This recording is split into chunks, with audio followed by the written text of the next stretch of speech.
안녕하십니까. 한마음 선원 청년의 구기도입니다. 이제 며칠 뒤면 이곳에 이 도량을 일구시고 수많은 중생들을 진리의 길로 이끌어주신 대행 큰 스님의 동상을 모시게 됩니다. 스님께서 열반에 이르신 지 꼬박 7년 반 만에 비로소 스님의 동상을 맞이하게 되니 도량엔 요즘 왠지 활력이 더욱 느껴지는 것 같습니다. 저는 지금 과거 도량의 모습이 담긴 사진을 보던 중이었는데요. 놀랍게도 이곳은 예전에 청년회에서 정엄등을 만들던 곳입니다. 이 사진에서 볼 수 있듯이 주변에는 많은 빌라들이 있었고 제가 서 있는 지금 이곳은 빈 허공이었지만 큰 스님의 동상을 모시기 위해 새롭게 창조된 공간이라 할 수 있습니다. 그러나 이 바로 아래에서는 많은 청년들이 수개월 동안 밤을 새워가며 정엄등을 만들었습니다. 그러다 큰 스님께서 한 번씩 나오셔서 둘러봐 주시면 다들 어린아이처럼 행복해했던 기억이 생생하게 남아있는 곳이어서 더 깊은 감동으로 지금 이 자리에 서게 됩니다. 불교에서는 참 스승을 만나기가 눈먼 거북이가 물 위에 떠다니던 나무 판자에 난 구멍으로 목을 내밀어 숨을 쉬게 될 확률만큼 어렵다고 합니다. 그런데 저는 많지 않은 나이에 참 스승을 만나 진리의 길을 공부하게 된 행운아입니다. 특히 생전에 청년회를 각별히 아끼시고 미래 세대들의 마음 공부를 위해 애쓰셨던 스승님을 생각하니 더 그립고 감사한 마음이 드는데요. 그동안 어떠한 과정을 통해 큰 스님의 동상이 만들어지고 우리 곁에 오시게 되었는지 소개해드릴까 합니다.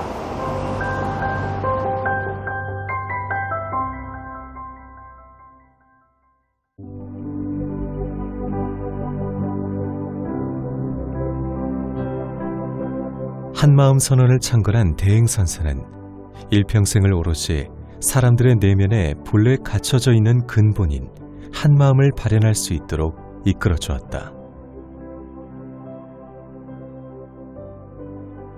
어렵고 관념적인 말 대신 쉽고 구체적인 말로 전한 불법은 진리를 구하는 누구에게나 마음으로 곧장 들어가게 하는 평등한 가르침이었다.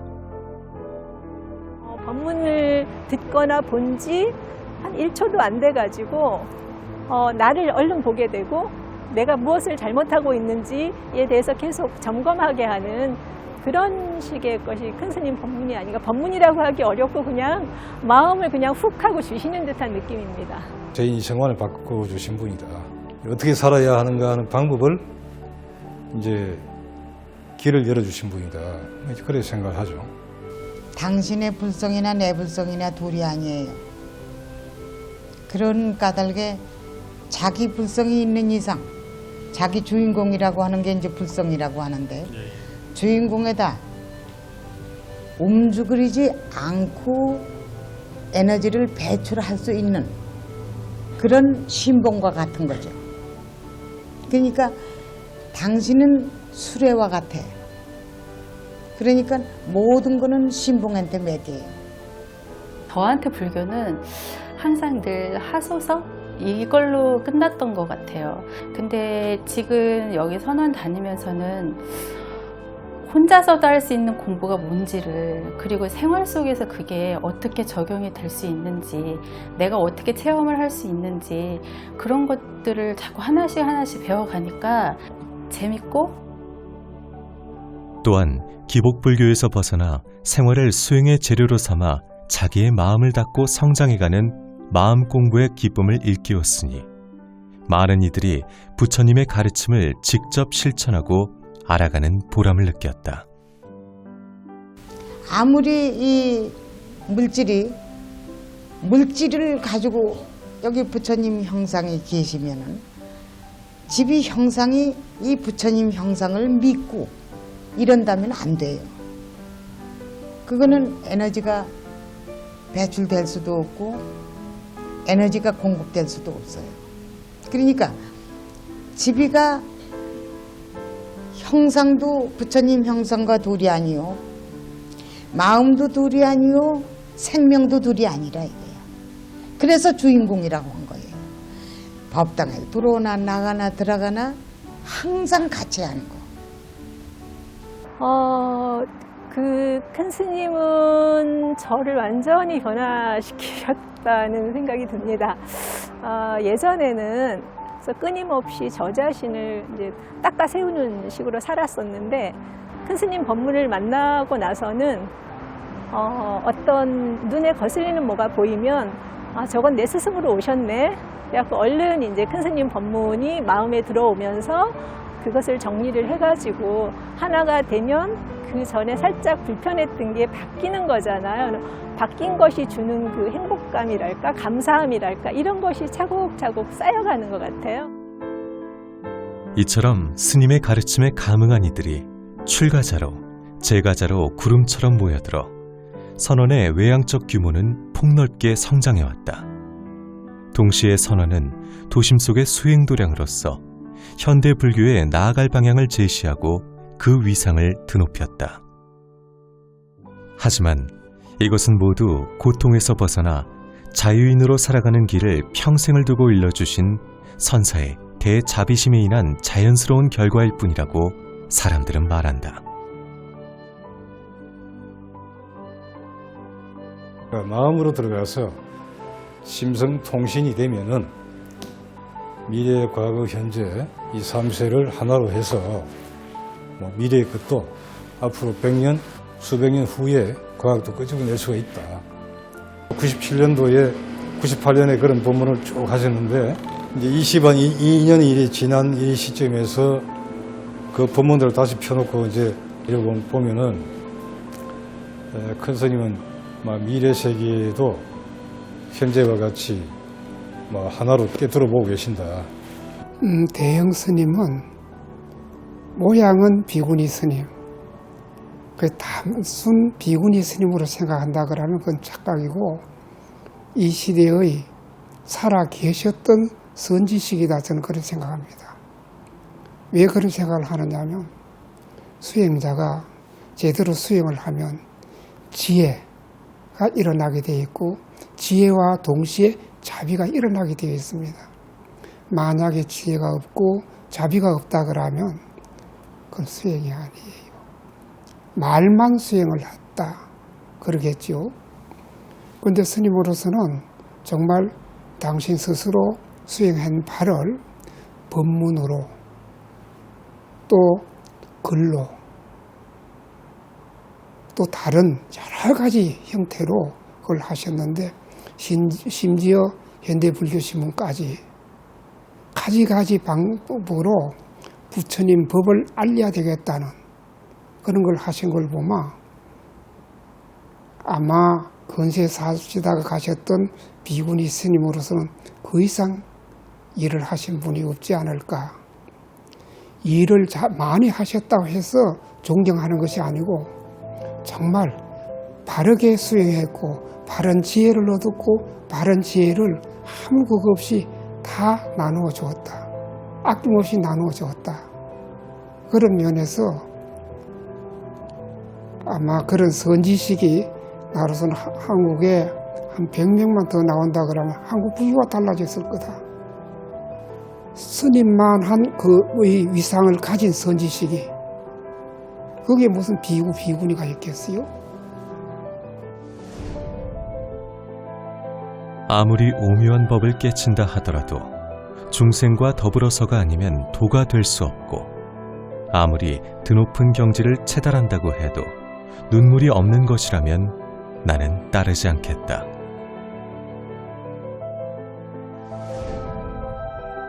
스님의 동체대비심은 무위의 삶 그대로였다. 그리고 어느 날 큰 스님께서 산책하시다가 연화교 쪽에서 저 아래를 내려다 보시면서 저기다가 하면 되겠구나. 주지 스님에게 이 다음에 내가 가고 없거들랑 저 아래에 내 모습으로 동상을 만들어라 그러셨어요. 내가 가고 없어도 육신이 없을 뿐이지 항시 너희와 함께 할 것이다. 그래서 내 모습을 세우지 않아도 다 보살펴 주겠지만 이 다음에 나도 없고 너희들마저 없거들랑 이 내 모습 하나 세워놓으면 안위가 되지 않겠니? 그리고 내가 함께 한다는 거를 더 믿게 될 거다 그러셨어요. 선원 건립 초창기에 스님은 아무리 마음의 길을 일러주어도 사람들이 기복적인 데서 벗어나지 못하자 법당의 불상을 내려버린 적도 있었다. 모습이 없다 해도 마음이 없어진 것이 아니기에 불상을 내리기도 하고 다시 올리기도 하며 한 사람이라도 부처님의 참뜻을 알게 하려는 스님의 마음은 너무나 간곡하였다. 동상을 세우는 일에도 그런 스승의 마음이 깃들어 있었다. 그 후 다시 구정탑이 세워지면서 동상과 우주탑과 구정탑이 삼각이 되게 하고 그 사이로 법당 부처님을 바라보게 하라고 하셨습니다. 당시 주주였던 해원 스님은 선원의 건축불사에 도움을 주던 김기상 거사를 불러 선사께서 말씀하신 위치를 알려주고 표시해 두었다. 그리고 선사의 열반 후 곧바로 김거사가 기본안을 설계하고 승단의 추대로 청백 스님이 진행을 맡았다. 해원 스님은 2017년 입적할 때까지 대행선사의 맞상자로서 동상불사의 심부름에 모든 지원을 아끼지 않고 정성을 다하였다. 원래 청년에 이제 장금당 했던 그 높이에서 스님 상을 세우게 되면은 이제 연화교나 위에서 내려다보는 형국인 거예요. 동선도 이제 굉장히 불편해지죠. 그런 관점에서 마당 높이를 좀 맞춰놓고 스님 원래 자리 잡은 것을 그대로 이제 올려놓은 거죠.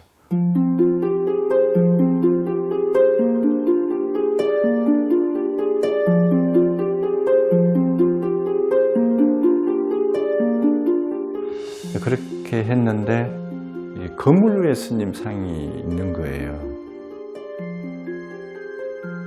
그래서 이제 심주석을 이제 생각하게 됐던 거예요.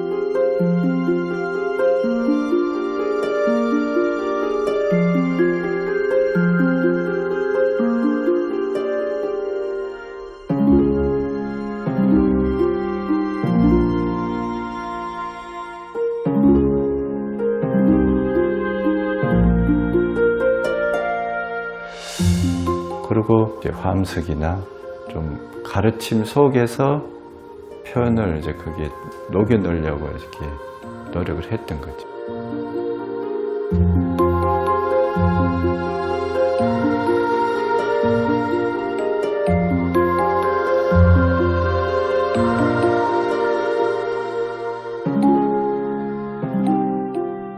스승이 전한 법의 향기가 두루 전해지길 염원하며 당대뿐만 아니라 후대를 바라보는 불사인 만큼 고비마다 신중할 수밖에 없었다.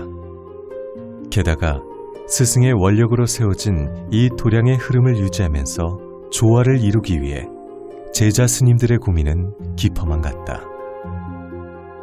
새로운 법당을 맞이하는 마음으로 모든 정성을 들이는 사이 도량은 점점 더 장대하게 변모하여 복잡한 도심 속에 무연히 잘 자라난 소나무처럼 단아하고 환희롭다. 이제 선사의 동상을 모실 준비가 되었다. 동성화 제일 힘들었던 게 아무래도 상호라고 봐야겠죠. 선장 운영회 때 이제 우리들을 무견히 지켜봐주는 모습, 그리고 스님은 크신 분인데 이 크신 분 속에 이제 자비가 있는 그런 모습으로 이제 의견이 모아졌어요. 작가한테 그냥 인물상을 의뢰를 하면은 그냥 툭 뭐 이렇게 나오는 걸 좀 생각은 했어요. 부처님은 일반적으로 좀 그렇게 되니까. 근데 저희 입장에서는 이제 큰 스님 표현한다는 게 그 일반인하고는 많이 이제 다르다는 걸 많이 느꼈어요. 3년 좀 넘었습니다. 예. 사실 박경리 선생님보다는 스님 의상이 더 많이 걸렸던 것 같아요. 곁에서 항상 계셨던 분들이 생각하는 얼굴 인상과 먼발치에 본 사람들의 인상은 완전히 틀린 것 같아요. 처음에 제가 가진 인상이 지금 제 머릿속에 있는 인상이랑은 완전히 틀려요. 그게 이제 1년, 2년 한 2년 반쯤 되니까 이제 좀 보이기 시작했던 것 같고요. 예. 작가 입장에서도 그 분야에서는 최고로 인정받는 작가인데 매번 스님들이 가서 여기가 이러니 저래가 이러니 눈이 이상해서 고치면 또 뭐 입가에 미소가 없고 우리 큰 스님은 자비한데 자비한 미소가 안 보여. 또 우리 스님은 카리스마가 멋있는데 카리스마가 안 보여. 지금 생각하면 아마 여러 번 그만두고 싶었을 것 같아요. 돌이켜보면 참 무던하고 선한 분이셨구나 하는 생각이 듭니다. 또 스님의 눈빛 자체가 비디오나 이제 사진 같은 거를 보면 굉장히 이렇게 해서 대중의 마음속을 이렇게 깊숙이 들어가서 읽어내는 그런 눈빛이 좀 있으신데 그런 눈빛이 표현하기가 되게 힘들었거든요. 어느 날은 우리 스님 같고 또 어느 날은 아닌 것 같기도 하고 왜 빨리 우리가 보고 싶고 느끼고 싶은 스님 모습이 안 나타나는지 안타깝고 답답했습니다. 제가 이번에 만든 스님상도 어떤 빛이라든가 어떤 시간에 따라서 인상이 조금씩 변해요. 그래서 어떤 시각에는 근엄하게 계시고 어떤 시간에 웃고 계시고 그런데요. 스님의 모습에서 그 많은 사람들이 자기가 생각하는 스님의 모습을 찾을 수 있기를 바랬고요. 주물 과정까지 마친 동상이 선원으로 모셔졌다. 네, 큰 스님 동상은 좀 특이하게 주조를 한꺼번에 하는 거로 이제 그렇게 해서 좀 작업하는데 어려움도 좀 있었지만 그래도 일이 잘 풀렸었습니다. 주물이 이렇게 나눠서 하게 되면 용접을 하게 되는데요. 그럴 경우 바깥에 세워놨을 때 용접하는 부분이 그렇게 오래 가질 않습니다. 말하자면 이렇게 조각조각 주물을 부었을 때 100년이 간다 그러면 지금 스님 주물 한 거는 1000년이 간다고 보시면 될 겁니다. 오랜 시간 기다려왔던 선사의 동상이 모습을 드러내자 긴장했던 스님들의 표정이 환하게 밝아졌다.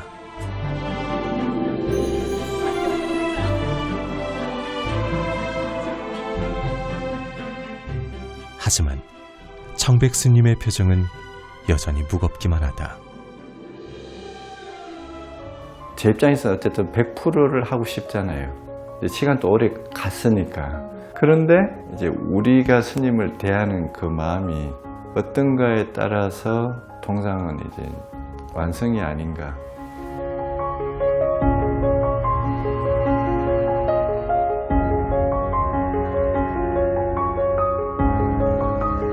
이제 남은 건 황칠과 오칠을 여러 번 반복해서 오래도록 편안한 빛깔을 내게 하는 칠과정. 황칠은 매우 희귀한 재료인데 인연은 정말 따로 있는 것일까? 칠장인 김종민 씨는 이 귀한 인연을 위해 새벽마다 법당에서 마음을 내고 일과를 시작한다.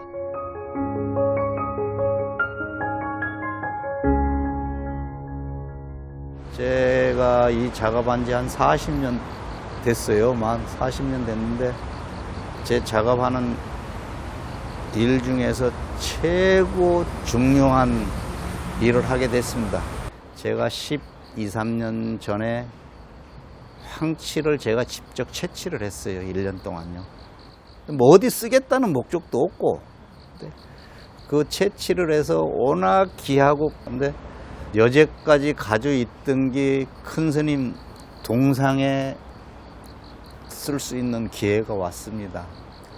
굉장한 영광이지요. 다른 작업들 했을 때는 욕심도 내고 항상 초조하고 불안했죠.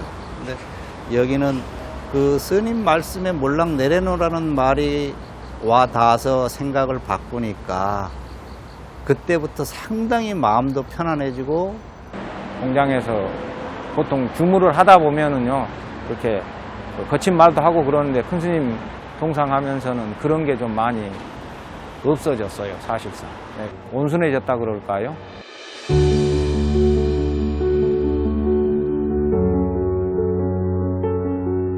선사의 동상을 위해 준비하는 이들의 마음과 사부대중의 마음이 하나로 돌아가고 있었다. 또한 선원의 스님들과 신도님들은 한결같은 정진으로 마음을 모아왔다. 큰 스님 동상이 원만하게 조성이 돼서 잘 복립이 되도록 다 같이 사부대중이 한 마음으로 마음 모으고 있습니다. 법당의 부처님이 우리들 내면의 자성불의 화연이듯이 스님의 동상도 스님의 모습을 본뜬 단순한 상을 모시는 게 아니라 스님 법신의 화연입니다. 그래서 스님께서 그동안 우리들에게 전해주셨던 가르침, 그리고 어느 때 내가 눈물 마를 날이 없다고 하셨듯이 스님께서 우리들에게 베풀어 주셨던 그 대자비심이 우리들 당대뿐만 아니라 우리의 육신이 소멸된 그 이후 후대에게도 면면이 이어지기를 마음 내면서 친견을 한다면 스승님의 은혜에 조금이라도 보답하지 않을까 생각합니다. 법당에 부처님을 모시는 마음과 탑을 세우는 마음, 그리고 자기의 근본 마음 속에 부처님의 마음이 함께함을 일깨우려 동상을 세우게 하신 그 마음도 하나라는 것을 지원의 개원법회에서 하신 스님의 법문에서 잘 느낄 수 있다. 부처님 저만식을 그 속눈이 우리들의 마음이 일체 재불의 이 보이지 않는 세계의 일체 부처님의 마음과 마음은 항상 여러분들 마음으로 통해서 갑니다. 근데 여러분들이 그거를 통하는 걸 통하는 줄 모르고 받아들일 수가 없고 그릇도 없고 그래서 받아지지 않는 것 뿐입니다. 그래서 부처님을 모셔놓는 것도 그 부처님으로 인해서 발판이 돼가지고 너희들을 깨우쳐라 하고선 모신 것이지, 부처님을 믿으라고 해서 귀신 믿듯이 믿으라고 해서 오늘도 모셔놓고 저만식 한 게 아닙니다. 법당에 들어가면 그 형상은 내 형상과 둘이 아니요, 그 마음도 둘이 아니요, 그 생명도 둘이 아닌 까닭에 둥글려서 그래서 주인공 이렇게 한 겁니다. 내 건방진 것 같지만요 내 이 모습만 보지 마세요. 때로는 3살이 먹었지만 때로는 80살도 먹고 또 때로는 100살도 먹었고 때로는 3000살도 먹었고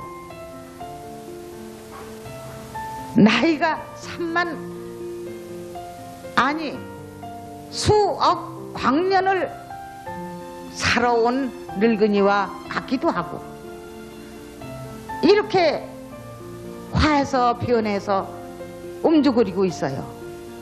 이건 동상같이 놔두고요. 동상이죠, 동상. 웃는 동상, 말하는 동상, 이렇게 동상으로 놔두고요. 움직이고 말하고 보고 듣고 하는 동상, 그냥 한 발짝도 외누리 없이 뛰어놀 수 없는 그런 동상, 그 동상 속에 그렇게 있단 말입니다. 그 뜻을 생각한다면 저 부처님을 저렇게 움직일 수 없는 부처님이지만은 저 부처님 속에서 그 뜻은 생사윤회에 걸림도 없고 이 헤아릴 수 없는 삼천대천세계의 어버이로서 곤충에 이르기까지 한 생각에 1100억 화신을 놔두시면서 그냥 내놔서 일을 하게 만들고 그러죠. 때로는 하나가 되고 때로는 10개가 되고 때로는 수만 개가 되고 때로는 한 개도 없고 이렇게 말입니다. 우리는 아주 잘 살고 이러는 줄 아시지 말고 우린 주머니 안에서 꼼짝 못하고 그냥 닥쳐오는 대로 살고 있다. 닥쳐오는 대로 죽으려면 죽고 살려면 살고 그저 이렇게 그냥 닥쳐오는 대로 살고 있으니 우리 자유는 영 없구나 이런 생각을 하시고 내일이 있는 자유를 한번 맛보시게끔 꼭 공부하시길 바랍니다. 마침내 동상을 자리에 모시는 날, 선원 스님들이 함께 모인 가운데 선사의 가르침이 담긴 법문집을 고이 담아 좌대에 안치하고 뜻을 엎은 반야심경을 봉독하였다. 스승의 은혜를 갚는 길은 그 뜻과 가르침을 참으로 깨달아가는 길. 모든 부처님과 스승님의 마음이 내 한마음에 들고 남을 깨닫고 진리의 가르침이 끊어지지 않고 세세생생 이어지도록 공부하고 실천하라. 청명한 가을, 선사의 동상을 마주하니 스님의 자비하신 가르침이 귓가에 선연하다.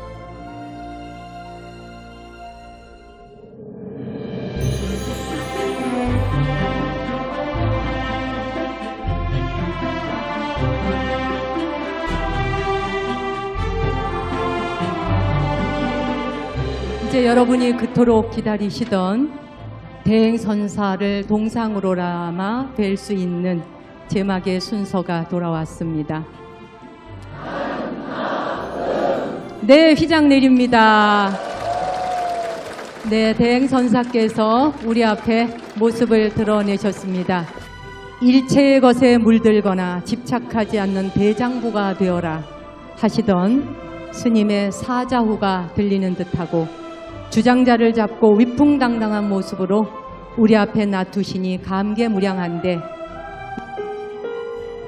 이번에 헌화하러 나오시는 분들은 좀 특별히 소개하겠습니다. 아르헨티나 뚜꾸만에 있는 한마음 선언 지원 청년 법우님들이 5명이 50시간의 비행 거리를 마다하지 않고 이곳까지 날아왔습니다. 모두 나와서 헌화해 주십시오. 자기 스스로 월급을 모아서 이곳까지 오기 위해 왕복 비행기표를 구입하고 제가 알기로는 어젠가 도착하신 걸로 알고 있습니다. 여러분, 한마음 선언 아르헨티나 뚜꾸만 지원의 우리 청년 법우님들에게 힘찬 격려의 박수 부탁드립니다. 8분이나 오셨군요. 대단하십니다.